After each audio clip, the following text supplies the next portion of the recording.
solemos tratar siempre de forma no tan explícita, pero sí siempre hablamos y decimos la prioridad cuál es. ¿Cuáles son nuestras prioridades en la vida? En todos los sentidos. ¿Cuáles son nuestras prioridades? Hay cosas que nosotros tenemos en primer lugar, segundo, tercer y cuarto lugar. Si ponemos a analizar en nuestras vidas, es así, ¿no? Y hay personas que dicen, yo estoy por primer lugar en todo. Hay otros que dicen, no, mis hijos están en primer lugar por sobre todo. Mi trabajo está por sobre todo. Mi futuro está por sobre todo y esa es mi prioridad. Y es algo que analizamos constantemente en nuestras vidas y es algo de que la Biblia habla también, de la prioridad, de la prioridad. Y quiero que me acompañen en sus Biblias al libro de Ageo, ¿sí? Ageo. Eso se encuentra ahí en el Antiguo Testamento.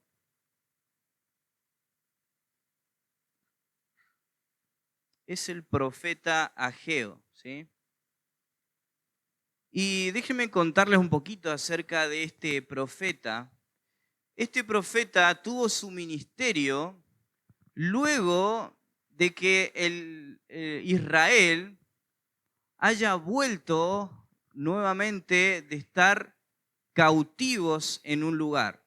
Este lugar se llama Babilonia, ¿sí? Les voy a poner en contexto porque tenemos que entender acerca de lo que va a hablar Ageo, ¿sí? Israel en un tiempo estuvo dando la espalda completamente a Dios y puso su religiosidad en primer lugar o sus otras cosas en primer lugar. Y Dios fue y les dijo, vuélvanse a mí, vuélvanse a mí. Y el pueblo dijo, no, nosotros no nos necesitamos. Estamos haciendo todo lo que vos pedís, todo el tiempo hacemos lo que vos pedís, pero Dios le dice, su corazón está lejos de mí, aunque ustedes hagan todo esto. Entonces Dios manda a un profeta llamado Isaías que le dice, va a venir alguien, un rey, una nación, y se los va a llevar cautivos si ustedes no se arrepienten. Y le decían, no, eso no es cierto, eso no es cierto, lo que vos estás diciendo no es así. Pasó el tiempo y vino un imperio muy grande y se los llevó a todos. Y estuvieron 70 años en cautiverio, en el exilio.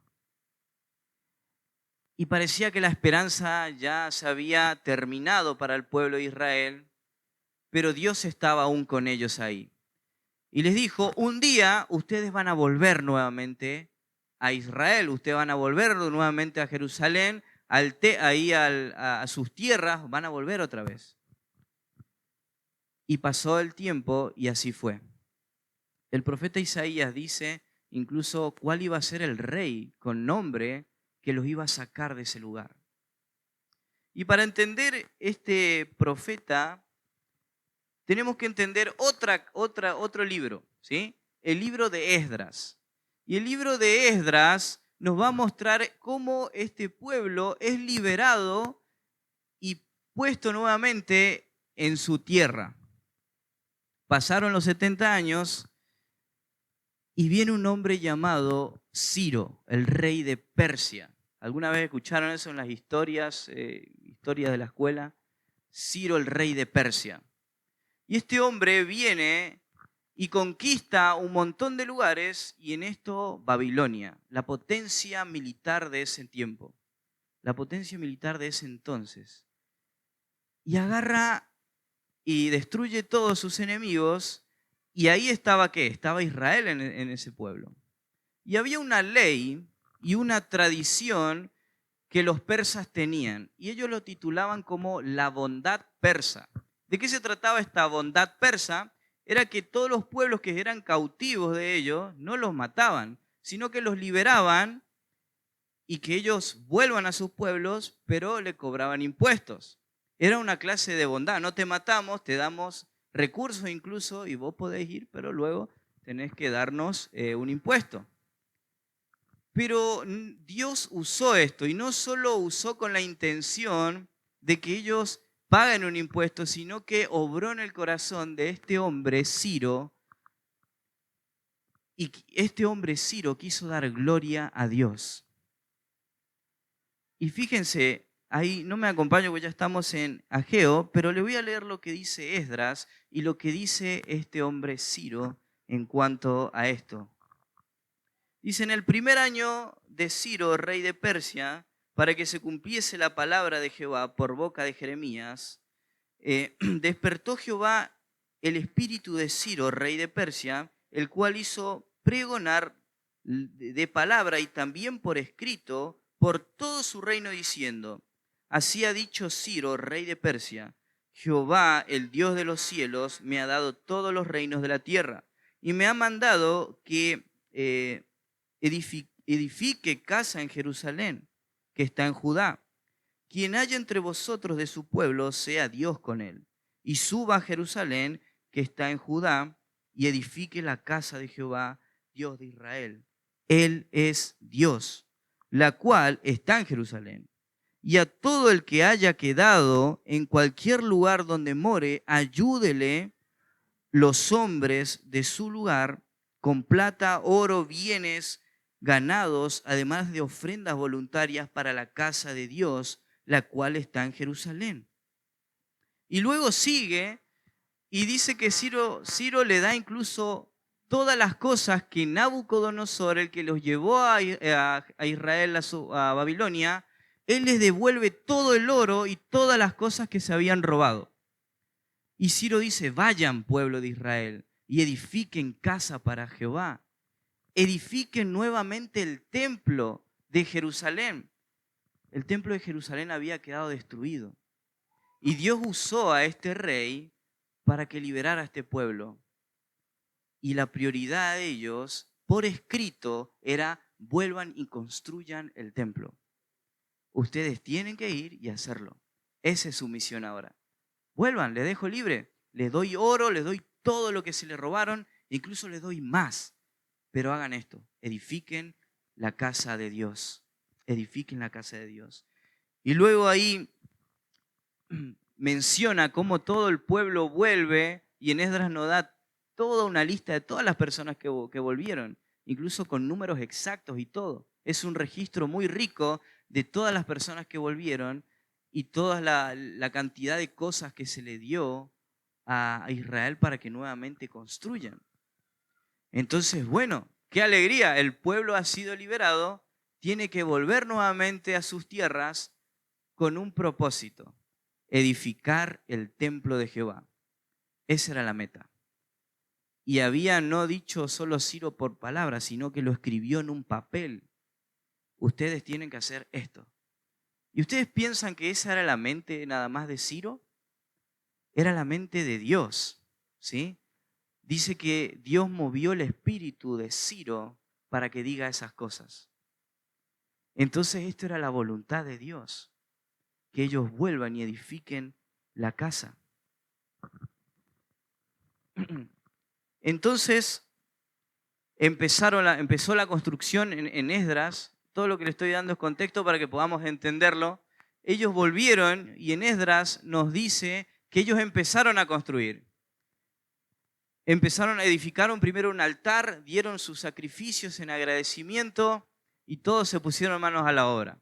Empezaron a construir, muchos lugares estaban muy felices porque otra vez se estaba poblando nuevamente de los judíos y otra vez se estaba edificando el templo. Pero dice que viene una región muy cercana y les dice, wow, nosotros también queremos edificar el templo. A nosotros también nos llevaron cautivos, pasamos lo mismo que ustedes pasaron y queremos edificar con ustedes porque también creemos en el mismo Dios, le dicen. Y estas personas eran los samaritanos. Pero los judíos le dicen, no pueden edificar con nosotros.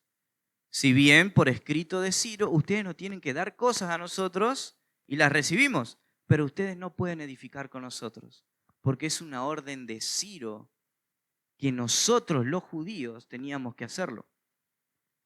¿Quedaron contentos los samaritanos después de eso? Para nada. Se enojaron muchísimo.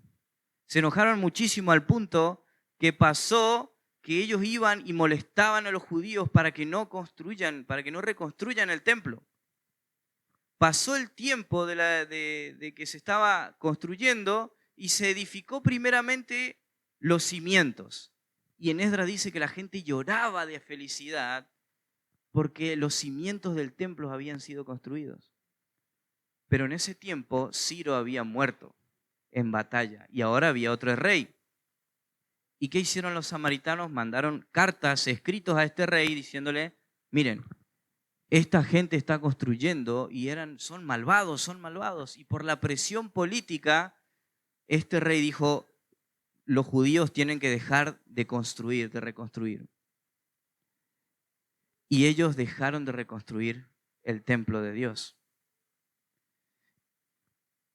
Y ahora en este contexto, cuando ellos dejan de reconstruir el templo, aparece este profeta. Vamos entendiendo todo más o menos, todo ese contexto para ver dónde, por qué el profeta Ageo y en qué contexto apareció el profeta Ageo. Y en este contexto aparece este profeta. Y para los que están tomando nota ahí, el título de esta predicación es ¿dónde está tu prioridad? ¿Dónde está tu prioridad? Vamos a leer ahí Ageo capítulo 1, versículo 1 al 6. Dice, en el año segundo del rey Darío, en el mes sexto, en el primer día del mes, vino palabra de Jehová por medio del profeta Ageo, a Zorobabel, hijo de Salatiel, gobernador de Judá, y a Josué, hijo de Josadac, sumo sacerdote, diciendo, así ha hablado Jehová de los ejércitos, diciendo, este pueblo dice, no ha llegado aún tiempo, ha hablado Jehová de los ejércitos diciendo, este pueblo dice, no ha llegado aún tiempo, el tiempo de que la casa de Jehová sea reedificada. Entonces vino palabra de Jehová por medio del profeta Ageo diciendo, ¿es para vosotros tiempo, para vosotros de habitar en vuestras casas artesonadas y esta casa está desierta?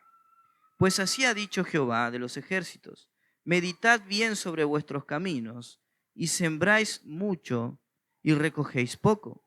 Coméis y no saciáis, bebéis y no quedáis satisfechos. Os vestís y no os calentáis. Y el que trabaja a jornal recibe su jornal en saco roto. Entonces, el pueblo tenía un solo propósito y tenía una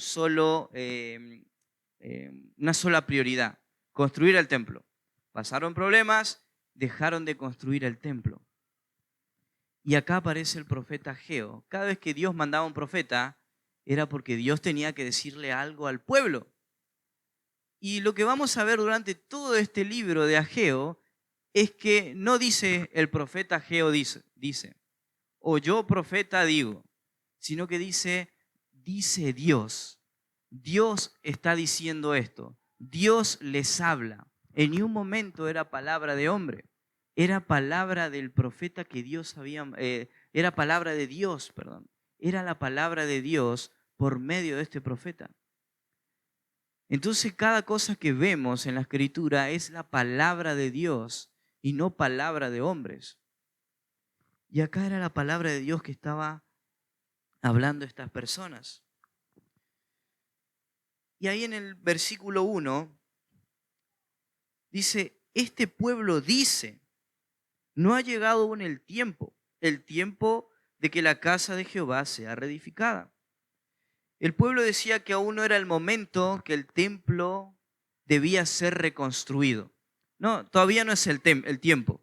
En otras palabras, vamos a esperar un poquito más, ¿sí? Vamos a esperar un poquito más para seguir con la reconstrucción del templo. Ellos debían estar avanzando con la reconstrucción del templo, pero ellos expresaban, todavía no, todavía no. No es que decían, no, ya no lo vamos a construir más, sino que decían, todavía no, vamos a esperar un poquito más a que se solucionen las cosas. Todavía no la vemos muy bien. Y el templo no era solo un edificio, ¿no? No era solo un edificio en ese entonces que era para que sea algo lindo. El templo en ese momento era la presencia de Dios, la presencia de Dios mismo en medio de ellos. Era reconstruir el templo para que Dios habite y more en medio de este pueblo. Eso representaba este templo. No era solo un edificio, era Dios ahí con nosotros. Dios ahí con nosotros. Y este templo dejó de reedificarse por durante 17 años. 17 años en que este pueblo dejó de ser reconstruido, cuando tenía que haber sido reconstruido en el momento que habían llegado. Dejaron 17 años estacionado. Y Ageo tuvo un ministerio muy cortito. Fueron 4 meses en los cuales Ageo predicó. Solo 4 mensajes dio. Un ministerio muy, muy corto, pero que llevó un fruto muy grande. ¿Por qué? Porque era la palabra de Dios la cual él estaba predicando, la cual él estaba enunciando.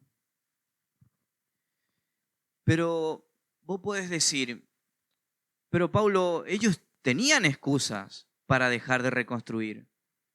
Habían excusas muy buenas. La primera era, los enemigos estaban molestando todo el tiempo para que ellos no construyan. Todo el tiempo estaban molestando. Y otros podrían decir, pero no quieren que construyamos el templo. Te podrían haber dicho, acabamos de llegar, pasaron solo 17 años, estuvimos 70 años en un lugar sufriendo. Pasamos mucho por eso. Podrían haber dicho, las puertas se nos están cerrando para no reconstruir el templo. Se cerraron todas las puertas. No hay puerta abierta que podamos ver para seguir reconstruyendo el templo. El gobierno actual no quiere que hagamos este templo, porque recuerdan, se había cambiado de rey, ahora había un rey nuevo, y ese rey dijo, no reconstruyan el templo. Pudieron haber dicho, el gobierno nos está impidiendo reconstruir el templo. Tenían excusas, por así decirlo, válidas, ¿no? Habían excusas muy válidas. Lo interesante de todo esto, como le había mencionado anteriormente, ellos nos decían, no vamos a reconstruir más, sino que lo vamos a volver a hacer. Ahora imagínense nosotros, si bien no tenemos que reconstruir un templo ahora, si bien no necesitamos un templo físico para decir, bueno, si no reconstruimos esto, entonces Dios no va a estar con nosotros. No tenemos que sacrificar ovejas, cabras para el perdón de nuestros pecados. Pero imagínense nosotros ahora con esto, decir, en algún momento voy a empezar a vivir una vida de santidad, pero aún no es el momento. En algún momento voy a empezar a luchar con mi pecado, pero aún no es el momento. En algún momento voy a dejar de hacer lo que yo quiero y voy a hacer lo que Dios quiere. En algún momento, pero aún no es el tiempo. En algún momento voy a entregar mi vida a Cristo y voy a empezar a ir a la iglesia. En algún momento lo voy a hacer, pero todavía no. No es el tiempo. No me siento preparado. Y digo, imagínense, pero muchas veces lo hacemos. Muchas veces esto está en nuestro corazón. Dios nos manda a hacer algo, pero nosotros decimos, todavía creo que no es el tiempo. Cuando hay algo claro que Dios ya nos ha enviado. hay algo muy claro y revelado acá que el Señor nos dijo, pero aún no es el tiempo. Esto estaba diciendo este pueblo. Muy bien. En primer lugar, veíamos ahí, no lo mencioné, perdón, pero el primer punto era la prioridad expresada. Su prioridad estaba siendo expresada, ¿sí? Ellos expresaban, aún no es el tiempo. Aunque Dios nos dijo que esta era nuestra prioridad, hay muchas cosas que tenemos que encargarnos todavía. La segunda que vamos a ver ahora es la prioridad reflejada. La prioridad reflejada. Versículo 3 y 4. Entonces vino palabra de Jehová por medio del profeta Ageo, diciendo, ven nuevamente, vino palabra de Jehová. No es el profeta Ageo dijo, vino palabra de Jehová por medio del profeta Ageo diciendo, es para vosotros tiempo, para vosotros, de habitar en nuestras casas, en vuestras casas artesonadas, y esta casa está desierta. Dice ahí el primer fragmento, es para vosotros, tiempo para vosotros. En el texto hebreo original se traduce de esta forma, ¿acaso es tiempo para ustedes mismos? ¿Acaso es tiempo para ustedes ahora? Como una forma de pregunta. ¿Es tiempo para vos mismo ahora? Luego él dice, es tiempo para ustedes mismos. Y luego agrega, de habitar en vuestras casas artesonadas. Y esta palabra artesonadas significa cubierta o cubrir algo, ¿sí? Cubrir algo. Y aparece tan solo 6 veces en toda la Biblia. Y en los contextos en los que aparece y se usa cuando se cubre con algo lujoso, ¿sí? Y es el cedro. La madera del cedro, en ese entonces, solo las personas que tenían mayor poder adquisitivo cubrían sus casas con esa madera. Y acá el Señor le está diciendo, ustedes hicieron esto. Ustedes cubrieron sus casas de lujos. Ustedes llegaron y lo que empezaron a hacer no es a reconstruir la casa que yo le mandé, sino que ustedes cubrieron de cosas lujosas y priorizaron habitar sus tierras, a construir sus casas, a casarse, a tener hijos, cuando la prioridad que yo les mandé era que construyan el templo. Entonces, el Señor le dice, ustedes están diciendo que eso es tiempo para ustedes mismos ahora. Su prioridad fue distorsionada. Su prioridad fue puesta a lo último y priorizaron sus casas, priorizaron su futuro, priorizaron todo lo que no debían priorizar ahora. Y dice, y esta casa está desierta. Cuando se refiere a esta casa, está hablando del templo que ellos debían construir. Y la palabra desierta significa destruida. Sus casas se ven bien, dice el Señor. Veo ahí frutos en su casa, veo una casa linda, todas las cosas ordenadas, pero mi casa está destruida todavía. Está desierta.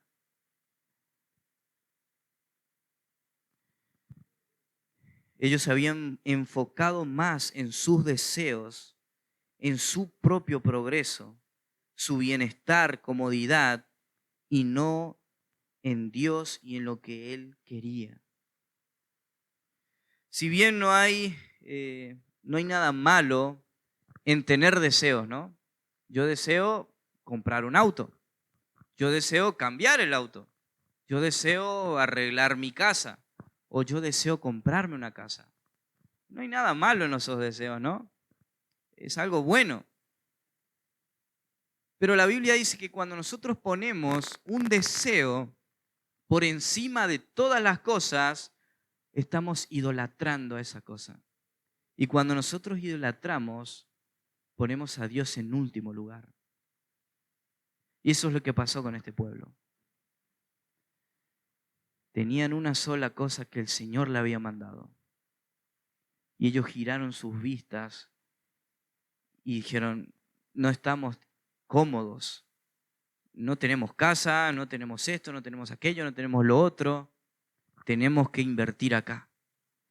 Porque mirá, ya ahí el gobierno dijo que no podemos reconstruir, vienen los enemigos y nos molestan. Se nos cerraron todas las puertas, pero aparece Dios y le dice, ¿qué pasó?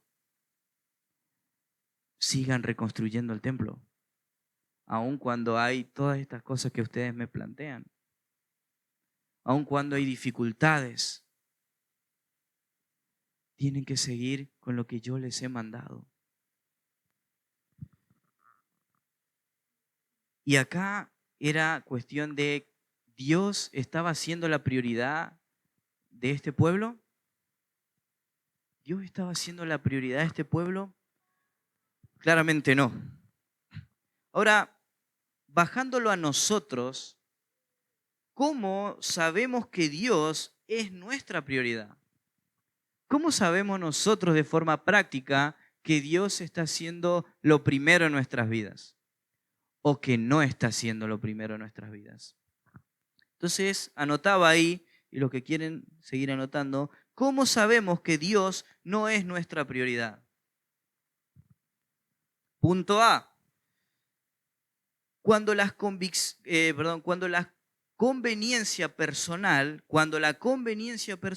pesa más que la voluntad de Dios. Cuando la conveniencia personal pesa más que la voluntad de Dios.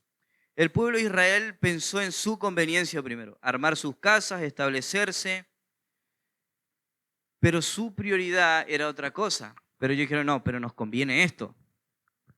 Esto es lo que nos conviene ahora, reconstruir nuestra casa, nuestro hogar. Pero la voluntad de Dios era otra cosa. Entonces su prioridad estaba en absolutamente otra cosa. Y suele pasar con nosotros también. Suele pasarme a mí también. Que a veces cambiamos las prioridades. Y lo vemos de esta manera, cuando la conveniencia pesa más. No me conviene dejar de trabajar fuera de mi casa, dice una madre que está descuidando el rol que Dios le dio como madre y esposa. Y eso está en la palabra de Dios, no lo digo yo. No me conviene cambiar de trabajo porque acá gano más, dice un creyente que trabaja en lugares donde no glorifican a Dios. Pero gano mucho acá, no me conviene. Si yo dejo acá, pierdo mi casa, no puedo pagar el colegio de mi hijo. No me conviene. Pero Dios dice que todo lo que hagamos, sea comer, beber, vestir, absolutamente todo, debe llevar gloria a su nombre. Pero decimos, pero no puede ser tan radical así. Es lo que la Biblia dice, no es lo que yo estoy diciendo ahora. No me conviene seguir ofrendando a las misiones, dice un creyente que ya no gana lo que antes ganaba. No, si yo doy a las misiones ahora, ya está, no me queda para Amazon Prime, para Netflix o para darme los gustos, llevar a mi hijo 12 facturas ahí. No, si yo doy, entonces voy a estar... No me conviene. Pero vemos en la Biblia a personas que no tenían absolutamente nada y rogaban al apóstol Pablo decir, déjanos bendecir a otros. Y Pablo le dice, está bien, les voy a dejar que sean de bendición para otros, aunque no tengan nada. La voluntad de Dios no se basa en las cosas que nos convienen o las cosas fáciles o por cuántas puertas beneficiosas se abran para nosotros. Ahora imagínense el apóstol Pablo, si a él le convenía ir a predicar el evangelio en el mundo antiguo. Viéndolo de una perspectiva, diríamos, no le convenía. ¿Por qué? Porque recibió latigazos, lo apedrearon muchas veces, naufragó. Él mismo dice, si esto es mentira, si Cristo no haya resucitado, entonces somos los mayores, los miserables. Pero él sabía que no era así, él sabía que Cristo resucitó y que lo que él estaba haciendo era para la gloria de Dios. Y un día iba a estar enfrente de Cristo, mirándole a los ojos. Entonces, a él no le convenía. Pero no me imagino a Pablo diciendo, no, porque es difícil, creo que no es la voluntad de Dios. Porque es difícil, creo que no me conviene. No lo voy a hacer. De ninguna manera él lo hizo igual. Cuando él tuvo miedo en Corinto, él tenía muchísimo miedo, porque ya lo habían perseguido por toda Asia y querían matarlo. Y sabían que si él predicaba una vez más, le iban a correr, lo iban a querer matar. Pero ¿qué dice Jesús? No calles, predica, no tengas miedo, seguí hablando. La voluntad de Dios no se basa en lo que a nosotros nos conviene. En sí la voluntad de Dios nos conviene. Aunque para el mundo entero digan, no te conviene, estás perdiendo tu vida. Estás desaprovechando tu vida. ¿Qué estás haciendo? Para el Señor sí conviene. Ahora, cuando algo aparece fácil, tampoco significa que es la voluntad de Dios. O cuando se abran muchas puertas, no significa que es la voluntad de Dios. A David se le presentó algo ahí, ¿no? David miró por su ventana y vio a una mujer. Y dijo, bueno, todos están en la guerra, el esposo de esta mujer está en la guerra, yo puedo agarrar y tomar a esta mujer, nada me impide. Se le abrieron todas las puertas, se le hizo muy fácil. Le convenía. ¿Pero fue voluntad de Dios hacer eso? Claro que no. No fue la voluntad de Dios tomar la mujer de otro hombre. Y Dios se lo deja en claro.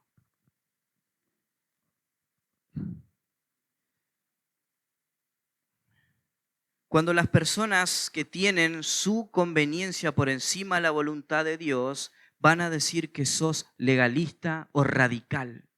No, qué legalista que sos. ¿Cómo vas a decir todo? O por ahí en tu mente ahora debe estar pasando esto. Qué radical es este chico que está predicando ahí. Qué legalista que es. Puede estar pasando eso por tu corazón, no lo sé. Pero a veces tenemos un concepto muy errado de qué es el legalismo. El legalismo es creer que por seguir determinadas reglas inamovibles te va a hacer más santo. Pero si no aplicas esas reglas específicas, entonces vas a dejar de ser santo. Ahora, obedecer lo que Dios nos demanda no es ser legalista, es demostrar el reinado de Cristo en tu vida. Es Dios mismo diciéndote lo que tenés que hacer. Y es muy claro. Todo lo que yo estoy diciendo es lo que Dios dice en su palabra. Y como creyentes tenemos que obedecerla. Eso no te va a hacer una persona legalista. Te va a mostrar cuán sujeto estás a aquel que vos decís llamar Señor. Señor siempre decimos, sí, Señor, Padre, Señor mío. Señor significa que es completamente dueño de tu vida y puede hacer con tu vida lo que Él quiere porque Él es tu amo y tu Señor. Y ese es el próximo punto y ya vamos terminando. Y lo siguiente vamos a dejar para el próximo domingo. El otro es el punto B. Cuando elegimos el lugar que le vamos a dar a Dios en nuestras vidas. ¿Cómo sabemos que Dios no es nuestra prioridad? Cuando elegimos el lugar que le vamos a dar a Dios en nuestras vidas. Cuando queremos que Dios sea nuestro Salvador, protector y proveedor, pero no nuestro Señor. Quiero al Dios proveedor, pero no al Dios que me manda a esforzarme. Quiero al Dios que siempre me perdona, pero no al que me manda a perdonar. Quiero al Dios que me protege, pero no al que me manda a amar y velar por mis hermanos. Quiero al Dios que le puedo pedir cosas, pero no al Dios que me pide cosas a mí. Quiero al Dios que me ama, pero no al Dios que quiere que ame a los que me hacen mal. Quiero al Dios que dejó todo por mí, pero no quiero al Dios que me pide que sea santo como Él es santo. Una forma de saber que Dios no es nuestra prioridad es cuando decimos, bueno, Señor, te entrego solo esta parte de mi vida. Te entrego solo este sector de mi vida y nada más. No, cuando nosotros decimos, Señor de mi vida, Él es amo absolutamente de toda tu vida. Y tiene que ser amo de tus decisiones, de tus deseos, de tus prioridades, de absolutamente todo. ¿Él es tu prioridad? ¿O solo estás dando un 50 y 50? 50 para mí mismo, como dijo el Señor. ¿Ustedes están diciendo, ¿es tiempo para mí mismo? No, no existe el tiempo para mí mismo. Cuando decimos tiempo para mí mismo es pensar solamente en mí. ¿Y qué me manda el Señor? Pensar en otros constantemente. Imagínense si Cristo hubiera pensado en sí mismo por un solo segundo. Nadie estaríamos acá. Él nos amó hasta el fin. Él vino a este mundo. Siendo Dios, se despojó de absolutamente todo. Se despojó de su reino. Caminó por esta tierra con un propósito: morir por cada uno de nosotros, a pagar el precio que nosotros tenemos que pagar. Todos somos pecadores y la Biblia lo dice. Y puedes decir, no, quizá yo no soy tan pecador como otros, yo no he matado, no he robado, no he hecho nada como comparación a otros. Puedes decirme absolutamente todo eso. Pero la Biblia dice que has nacido en pecado. No tenés cómo escapar de eso, ¿no? Y dice que la paga de ese pecado es muerte en un lugar llamado infierno. Dice donde el fuego jamás se apaga. Y nosotros tenemos que pagar nuestros pecados. ¿Saben con qué? Con una eternidad en el infierno. Es la única forma en que nosotros podemos pagar eso. ¿Pero qué dijo Dios? Porque de tal manera amó Dios al mundo que mandó a su Hijo unigénito para que todo aquel que en Él cree no se pierda, mas tenga vida eterna. Es lo mismo que vos, como padre, los padres que están acá, den la vida de su único hijo por violadores, asesinos, mentirosos, para que esas personas se salven, pero que tu hijo muera. Eso es lo que Cristo hizo por cada uno de nosotros. Pagó la deuda que nosotros teníamos que pagar. No se amó a sí mismo. Se entregó hasta el fin por cada uno de nosotros. Y hasta el fin lo lastimaron, lo escupieron, lo desnudaron, se burlaron. Pero Él pensaba en cada uno de ustedes personalmente. Estaba pensando en cada uno de ustedes. Así que debemos amar, no pensar en nosotros mismos. Y nuestra prioridad constantemente tiene que ser Dios. Dios, Dios y nada más que Dios. Y la próxima vamos a seguir viendo más cosas prácticas de cómo vemos que Dios no es nuestra prioridad y qué tenemos que hacer diariamente para que Él se transforme en lo único en nuestras vidas. Amén. Vamos a orar y vamos a dejar todo este tiempo en las manos del Señor. Padre, gracias, Señor, por tu palabra. Gracias, Padre, porque tú quieres que nosotros nos entreguemos completamente a ti, Señor, y no a medias. Sea que no te conozcamos, Señor, quieres que nos entreguemos completamente y creamos en ti. Y tu palabra dice que si creemos en ti y ponemos nuestra fe en ti, seremos salvados. Y esa salvación no nos va a arrebatar nadie, Señor. Y para aquellos que te conocemos, Señor, para aquellos que un día nos has salvado y hoy somos parte de tu iglesia, parte de tu cuerpo, Señor, tú nos dices, quiero yo ser la prioridad en tu vida, pase lo que pase. Dificultad que haya, excusas que pongamos, no importa. Tú nos dices que tú quieres que te pongamos en primer lugar en todo, Señor. Y te pido que nos des ese sentir esta semana y que podamos pensar, Señor, en que tú no te amaste a ti mismo, Señor. No pensaste en ti mismo, sino que pensaste en nosotros, Señor. Y que ese sea también nuestro deseo y nuestro diario vivir, de no pensar en nosotros mismos, en nuestras comodidades, en nuestros deseos, sino pensar en ti y ponerte a ti en primer lugar. Gracias te doy, Señor, en el nombre de Jesús. Amén.